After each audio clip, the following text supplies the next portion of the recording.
You are listening to the Horse Radio Network, part of the Equine Network family. Greetings, everyone. Coach Jen here, and thanks for tuning in to Horse Tip Daily, episode 1460. Today's tip features Dr. Tucker with an interesting equine attribute he calls flabby cheeks.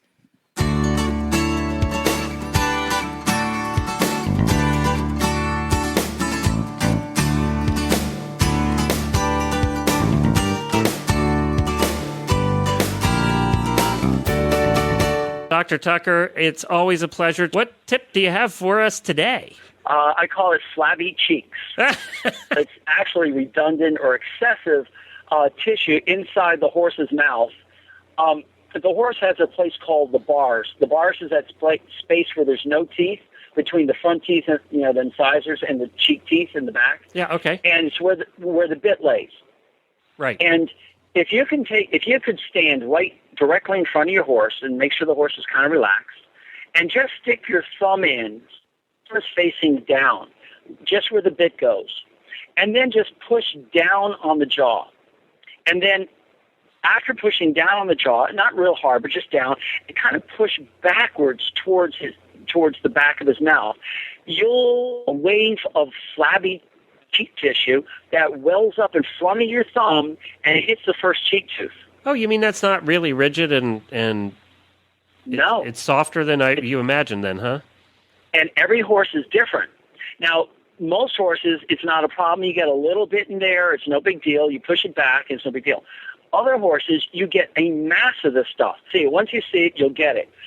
What's really interesting is I could float its teeth all day and back. But as soon as I got to the first cheek teeth on the bottom and tried to round them off, what people call the bit seat, this horse would rather have died than have me do this. Huh. And I needed to drug this horse and kill the pain before I could get in there around the cheek tooth off. And what I try and do is the first bottom cheek tooth, if left alone, has a shape kind of like the bow of a ship, pointed and tall like the Titanic. And what we bit seat is round that off so it looks more like the bow of a tugboat, rounded and smooth. And that allows this flabby or excessive cheek tissue to ride up in there and then come back out and have a safe place out. Because when you put a bit in there, and I will say, I call bit hardware, the more hardware you have in there, for instance, a double bridle is 2 bits, or if you have a thick bridle, it seems to be worse. It tends to push that back in there and trap it and pinch it. Well, and for some reason, I'll tell you what, I just went to your website and looked at this picture. Other than it's gross, I can't see how, I see exactly what you're saying. I can't see how there'd be room for a bit. Exactly. In this horse especially. I mean, you said this is sort of an exaggerated example, but boy, oh boy. Right. Yeah. And not all horses that have this excessive tissue have a problem. It goes back to my first tip about threshold of pain, and that's why I made it my first tip, because it plays into everything we do in the horse's mouth and also everywhere else. But some of these horses, they can have a lot less than what's in. And I try and float them, and if I'm not giving them drugs, there is no way I'm going to get them done.